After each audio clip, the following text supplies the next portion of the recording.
4 કલાકમાં 178 તાલુકામાં નોંધપાત્ર વરસાદ. સૌથી વધુ બનાસકાંઠાના સુઈ ગામમાં 2.83 ઇંચ વરસાદ, તો 29 તાલુકામાં 1 ઇંચથી વધુ વરસાદ. વરસાદના કારણે અનેક લોકો પાણીમાં ફસાયા. સાબરમતીમાં ફસાયેલા 17 લોકોનું રેસ્ક્યુ, તો બનાસ નદીમાં ફસાયેલા એક યુવકનો એસડીઆરએફ દ્વારા બચાવ. અમદાવાદમાં હોસ્પિટલની પાર્કિંગ દિવાલ ધરાશાયી. બાંધકામ સાઇટ તરફ દિવાલ ધરાશાયી થતા 3 કાર ખાબકી.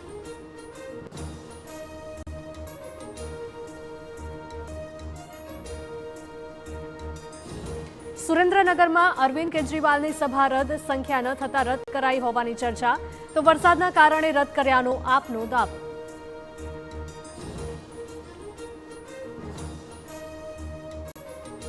પંજાબના 2000 ગામ પૂરની ઝપેટમાં. કુદરતી આપદામાં અત્યાર સુધી 46 લોકોના મોત. પીએમ 9 સપ્ટેમ્બરે પંજાબને લેશે મુલાકાત.